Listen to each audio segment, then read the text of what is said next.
everybody and welcome to my video, Getting Tidier. I am still trying.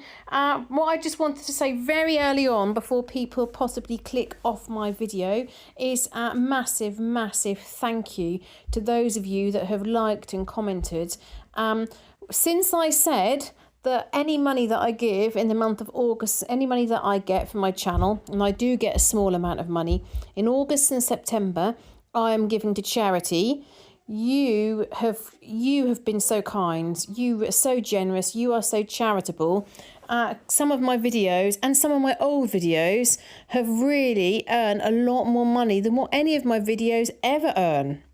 So I keep on telling my husband, I think he's getting a bit fed up, but I keep giving him regular updates every morning or evening. I'll say to him, I've raised this amount for charity. All my subscribers have been looking on some of my other videos. And of course, some people have joined new here and they've gone back and watched some of my old videos. I'm so thankful. So thank you very much. So as you saw, the video starts with my kitchen nightmare.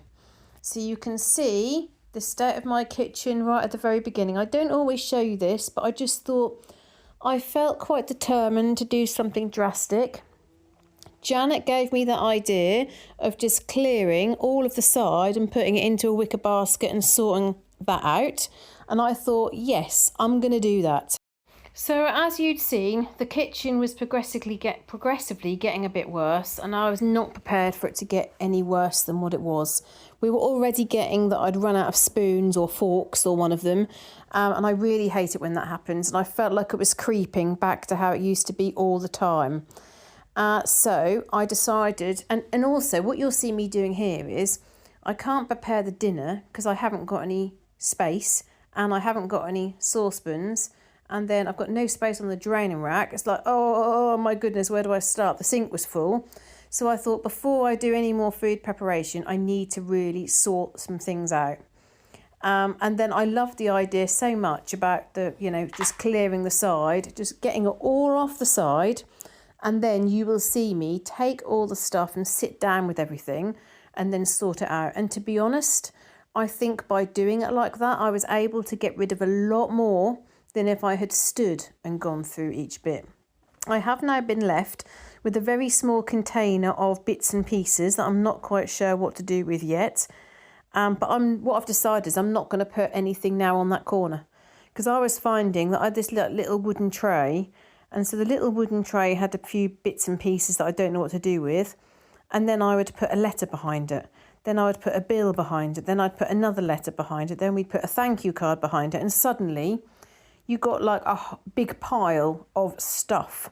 So I've decided that the end of the work surface in the kitchen, my kitchen is quite small, so that end of the kitchen is no longer going to be for stuff. I would really like for my husband not to charge phones, because he's changed the socket so you can also charge mobile phones. I actually don't think it's hygienic to have your mobile phone sitting on the side, given that mobile phones are carried all around everywhere, taken into the work toilet and stuff, aren't they? In your pocket and stuff, and you might have to hold it. And, I just don't think that's hygienic. I really don't. So I want to slowly encourage him not to charge mobile phones on the corner. So that will mean that corner will just be extra space for food preparation. The funny thing was also the gap, and when the door is always propped open, so we do shut the kitchen door at night from fire perspective, but when it's open, when there's all stuff on it, it actually felt like there wasn't a very big gap to walk through. And since I've cleared it all, it now feels like it's quite a big space. So it's strange, whether that's kind of my perception and sort of visual awareness changes because there's not all this clutter. I'm not sure. So, busy week so far. I always knew September was going to be crazy because when the holidays are on, my daughter's number one. So I take a lot of holiday from work. I lower my hours. I can work flexibly, so I can work more hours one week and less hours the other week. So I chose for a couple of weeks in my second job to do fewer hours in order to then know that I've got to do extra hours when the school goes back. That has been hard and it has been tiring, to be honest, because we've had other things going on at the same time. So I'm hoping that October is going to be a bit quieter. Don't want to wish the time away, but that is what I'm hoping. So on Tuesday, I delivered my workshop, and you might remember me saying that come Friday, I had a look to see what workshop was due to be delivered, and I realised it was a new workshop. And guess who had not written that workshop? I had to write the workshop from scratch, which I managed to do. I had about 10 attendees. They're quite young, they're quite inexperienced, quite kind of green in terms of sort of, work experience and knowledge. Really enthusiastic and keen, really good group. And we were looking at the external factors that impact organisations. So it's not, it's not some people I'm sure will find it exciting. I find it really interesting. But for some people, that could be quite dry. So we're talking about things like fiscal policy, inflation, political impacts on organisations in terms of taxation, social, technological factors. So I find all that really interesting. But other people, probably find it a little bit drier, should we say. When I first took over doing these workshops, I think due to the age of this social media age that people have grown up with, and due to the fact that a lot of them would have been at high school when COVID was around, when I first started doing the workshops, no one would put their camera on, and half of them said their mics weren't working. Now, actually, I don't think that's true for all of them. I think some of them just don't want to speak. And then sort of developing sort of certain skills that we would have just developed. They haven't had the opportunity to do that. So I changed things quite early on and just explained for this type of training, it's a replacement for face-to-face training. For this type of training, the requirement is a working microphone and a working camera. Everybody on Tuesday, they all had their cameras on. And then one person joined late and I could hear all the background noise when they joined, and then they went on mute. And then they wrote in the chat, I'll have to use the chat because my mic's not working. So I said, I think your mic is working because when you joined, I heard the background noise. So of course the person then tried their microphone and surprise, surprise, it did work. So I think a lot of it is about confidence and building their confidence. And some of them, of course, get quite anxious. But yeah, a couple of them were a bit nervous. I really made a point to kind of encourage them and support them. And that's what's nice about that role. At Wednesday, I felt like I was here, there and everywhere. I really did.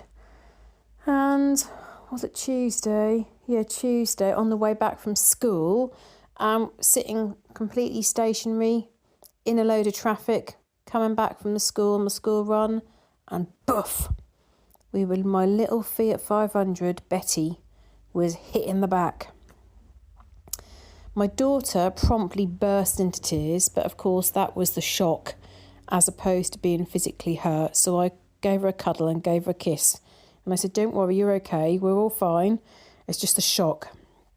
I then got out of the car and the man said, sorry, it's completely my fault. I've got the wrong shoes on. I slipped on the pedal and lurched forward. He actually said he slipped on the clutch. I was trying to work out what on earth he had done. And I thankfully took a photograph of his car and registration plate. I got his first name and he was a bit vague about who his insurance was with and not quite keen on using insurance. He said he wanted to pay for damage. Since then, I've taken the car. I mean, it's just like I've got so many other things. I haven't got time to take the car, but managed to squeeze it in between meetings. I took the car to the garage and they've said £700 to £1,200 because the bumper bar has actually been damaged. The bumper has cracked and there's all cracks and marks on the bumper. So I phoned him up and he said, I'll have to find my insurance paperwork. And again, was a bit vague.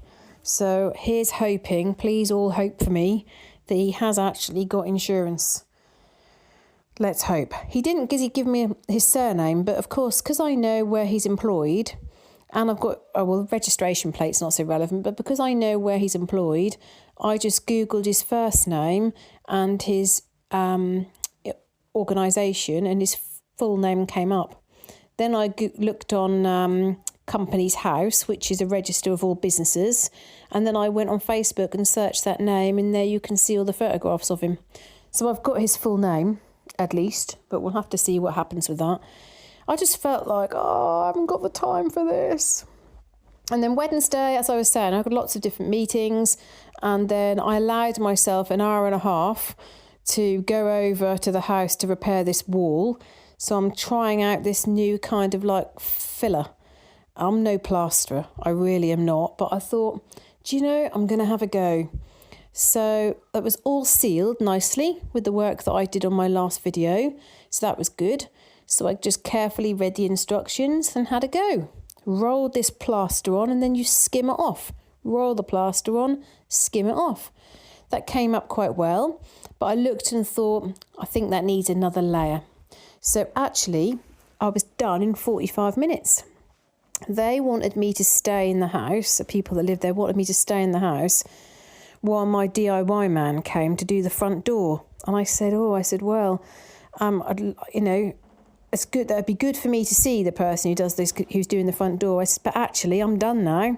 I said, there's nothing more I can do. I now need to wait until it's dry, and then I'll come back and do another layer. So I then left, and I had time to go back home, do a bit more work before I then went out and did the school run.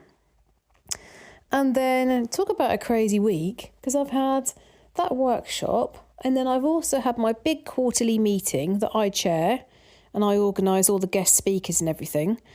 And my line manager, he said to me the day before, are you sitting down? And I said, yes. And I thought he was about to tell me something awful, like someone was ill or something.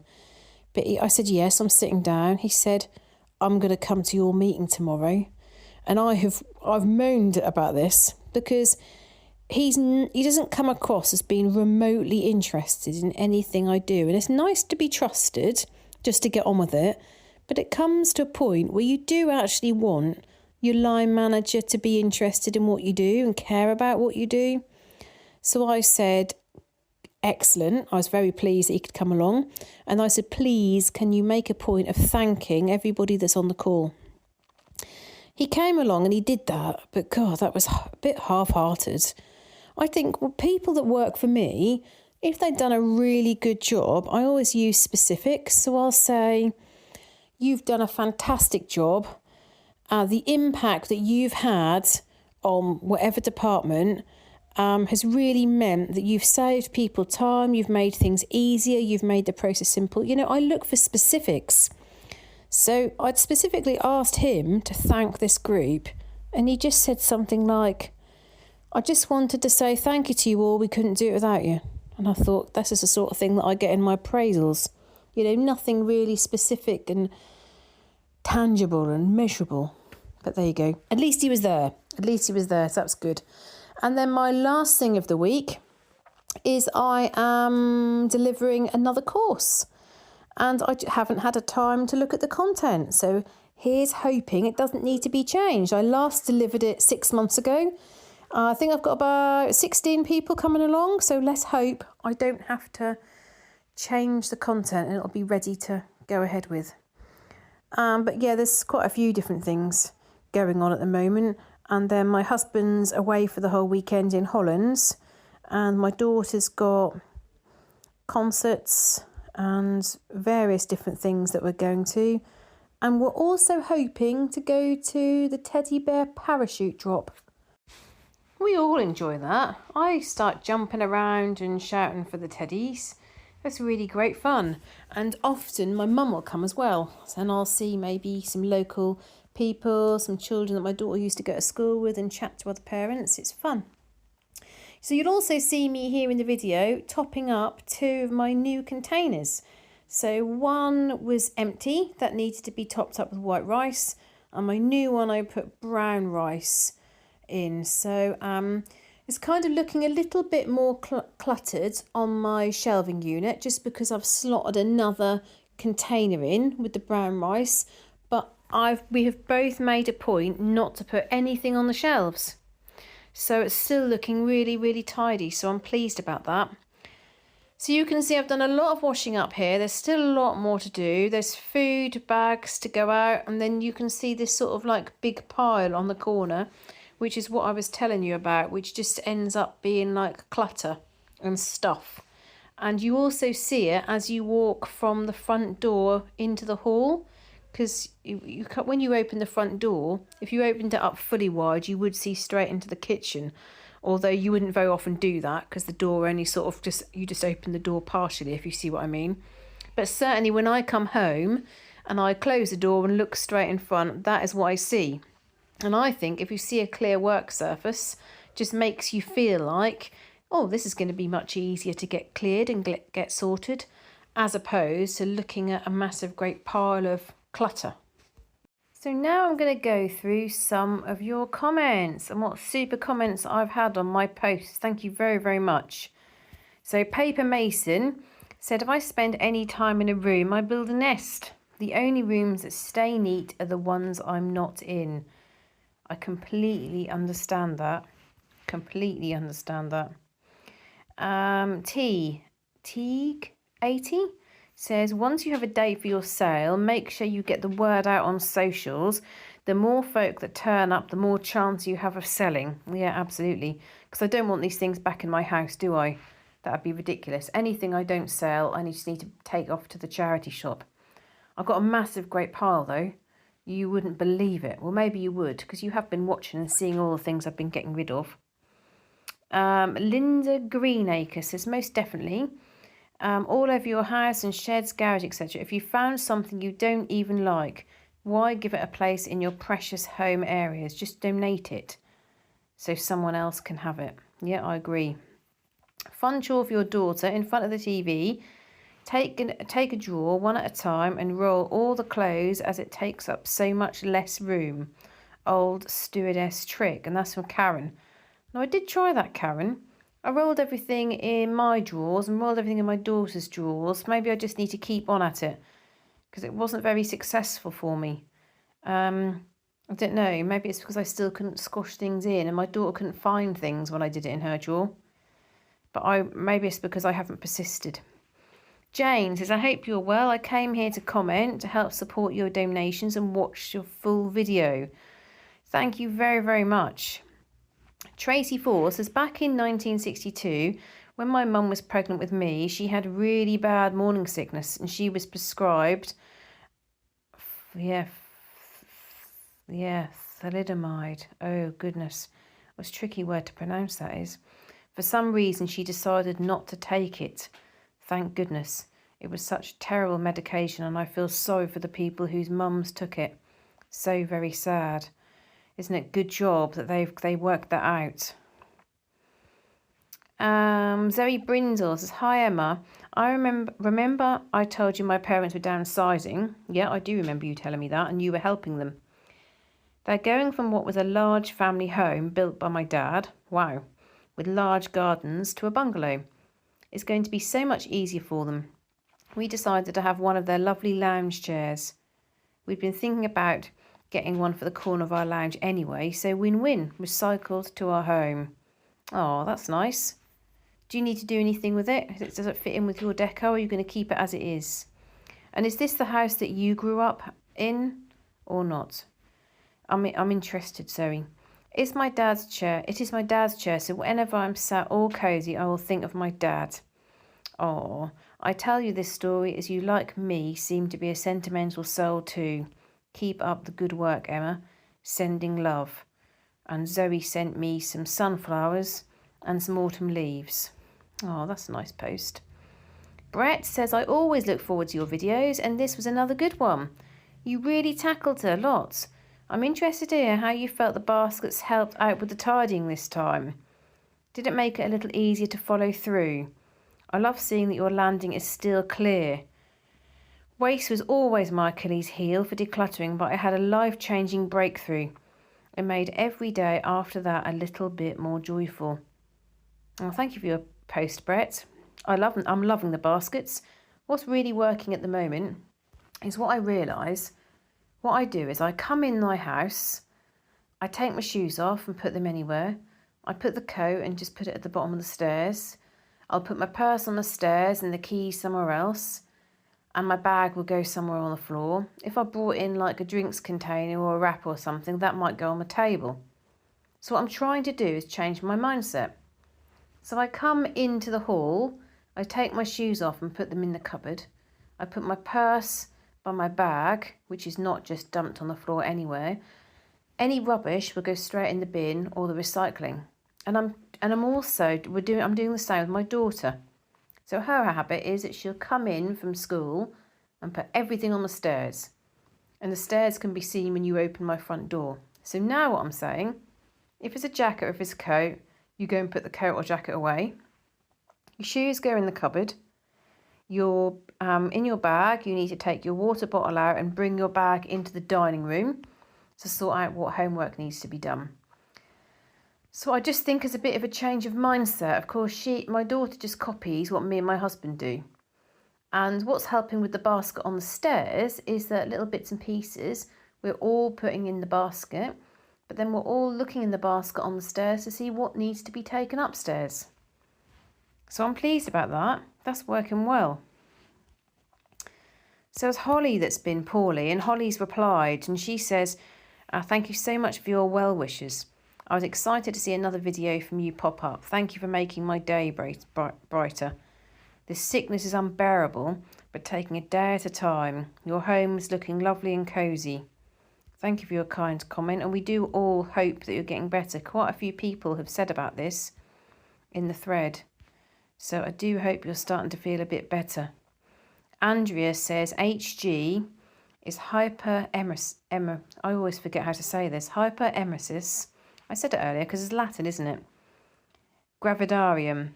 Oh my goodness, that poor lady. That brings back horrendous memories for myself. I unfortunately had that with all 3 of my pregnancies, all the way till I delivered each of my babies. Unfortunately, I did not get any support from my in-laws' side of the family. It's seriously like having the stomach flu for 9 months. 3 pregnancy. Goodness me. God helps you forget how horrible you can feel, but thankfully there's a beautiful baby at the end of the journey. I really feel for people who suffer from this. Our princess had this, didn't she? Our princess had this, and my piano teacher had it really badly. Thankfully, I felt a little bit sick in the first 3 months. I just felt sickly. I can remember going into the supermarket and my husband saying, "What do you fancy for dinner?"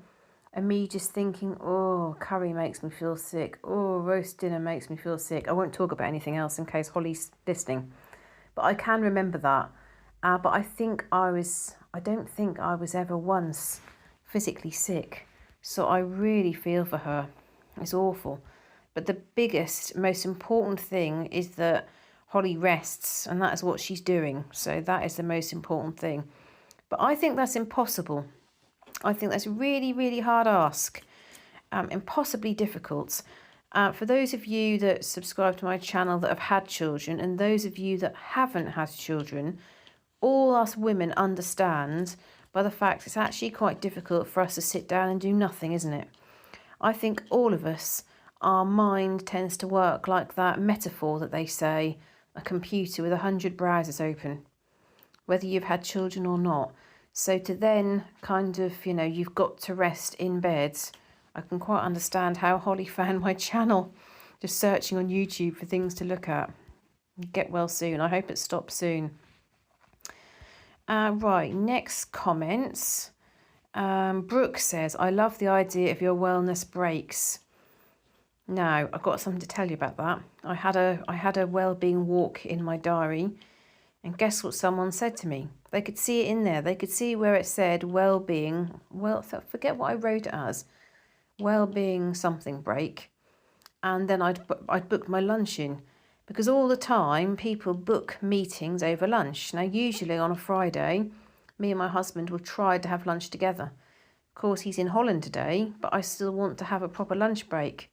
And so someone said to me, I'm free any time before 12.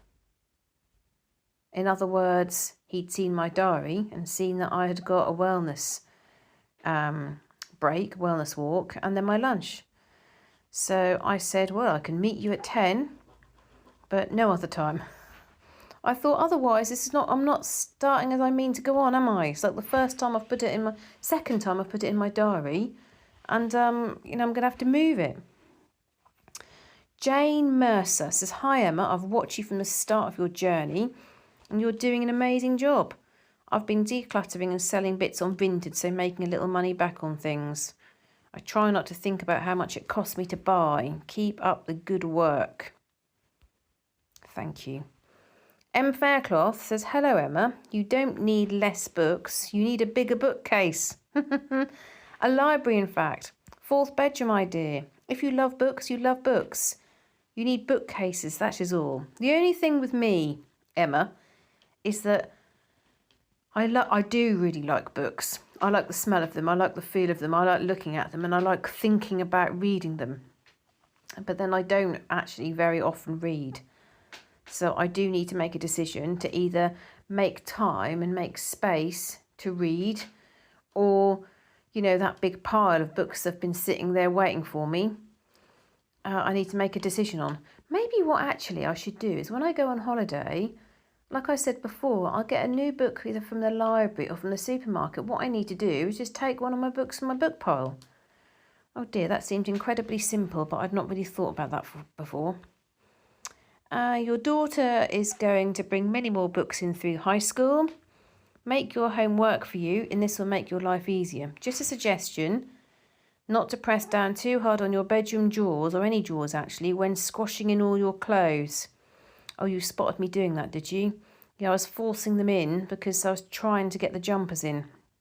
Perhaps that's how your hubby's drawer broke. I think you could be right. Oh dear. You are storing a lot of stuff in your bedroom storage spaces that shouldn't be stored in your room.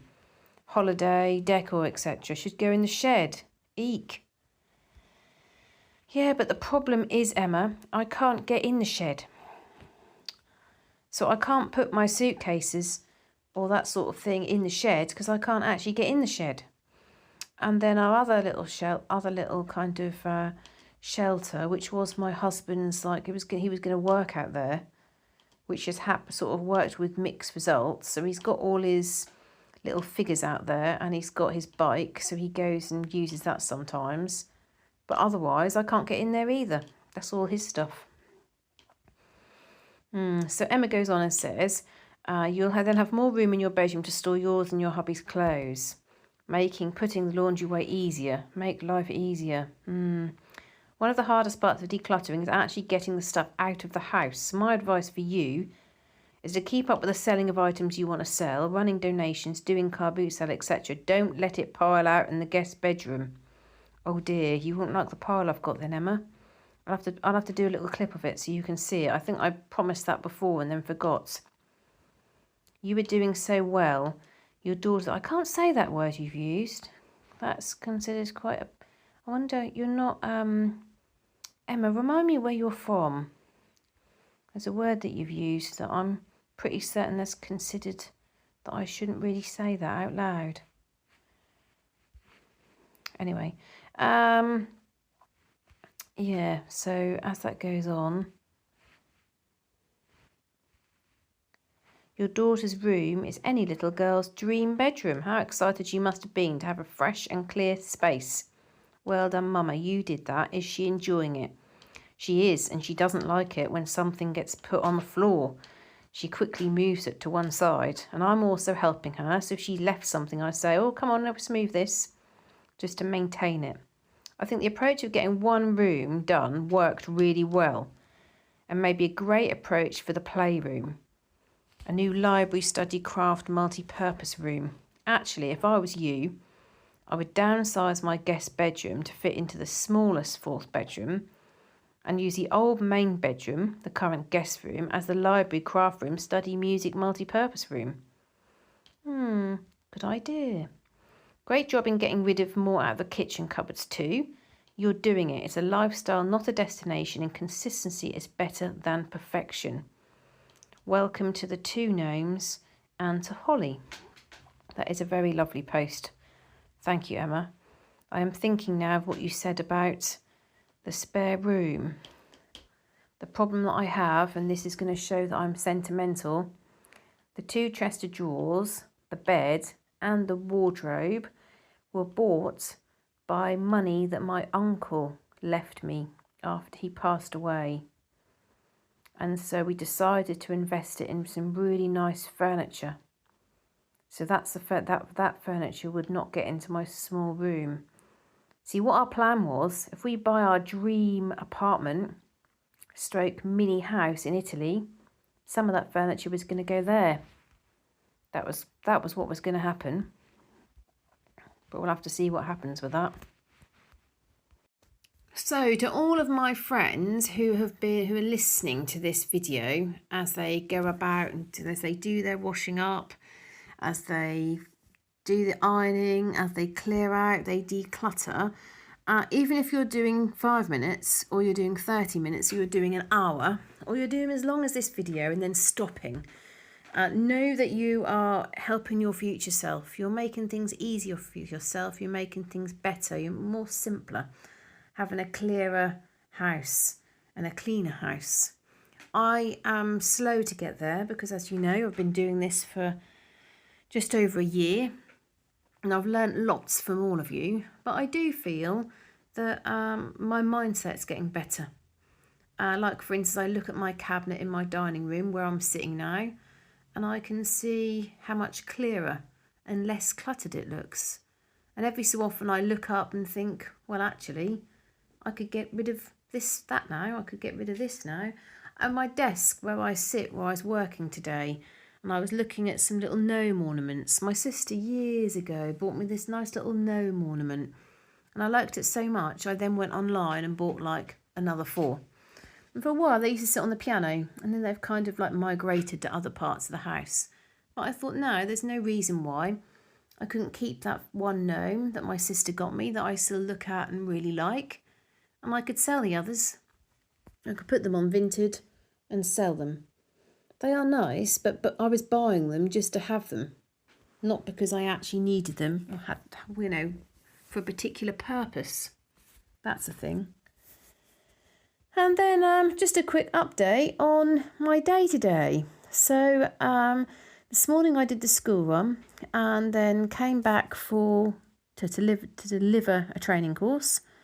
After the training course was when I had that call that I said about I was only available at 10 or 11 or whatever I said. Then I went on my walk and had my lunch. I had my lunch while I was working, but the important thing for me was that I got outside, got fresh air and got a little bit of sunshine.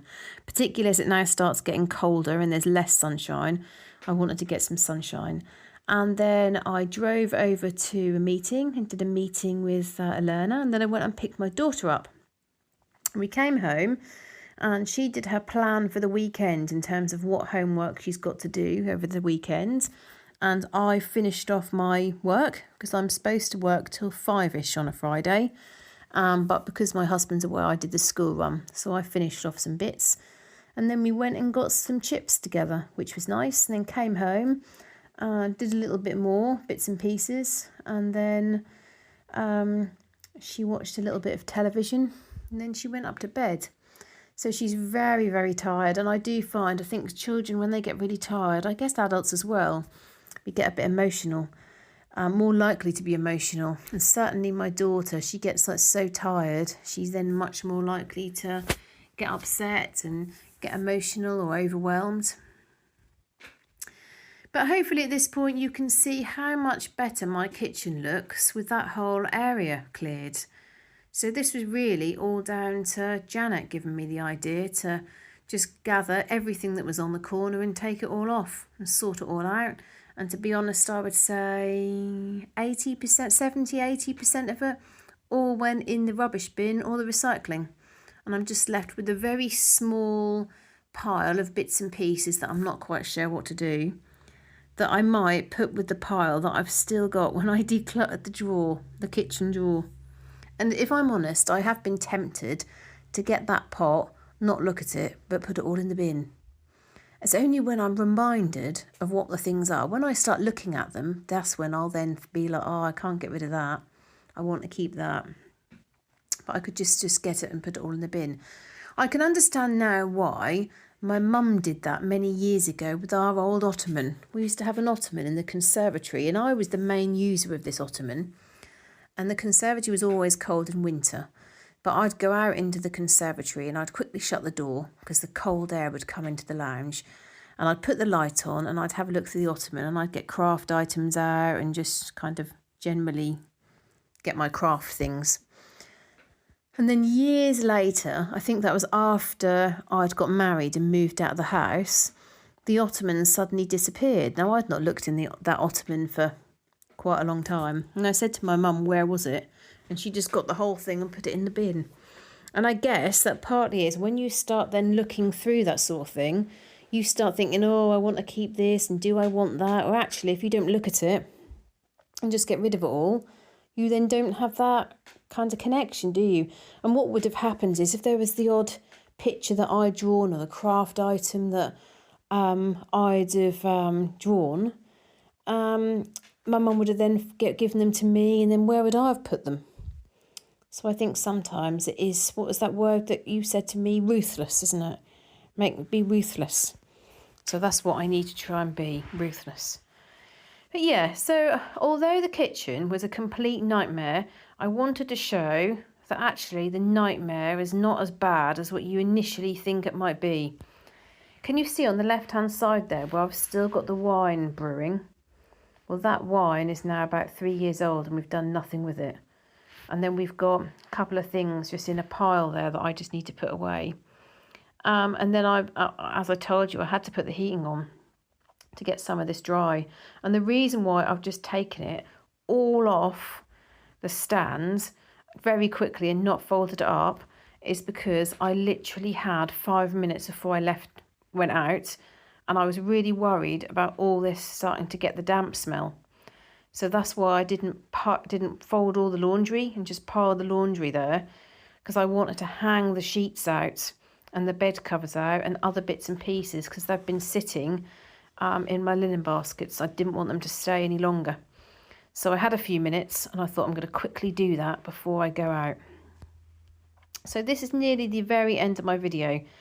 So whether you're sitting and listening to me and relaxing and just watching what I'm doing, or you're body doubling and kind of doing stuff in your own house, then I hope you've enjoyed my video.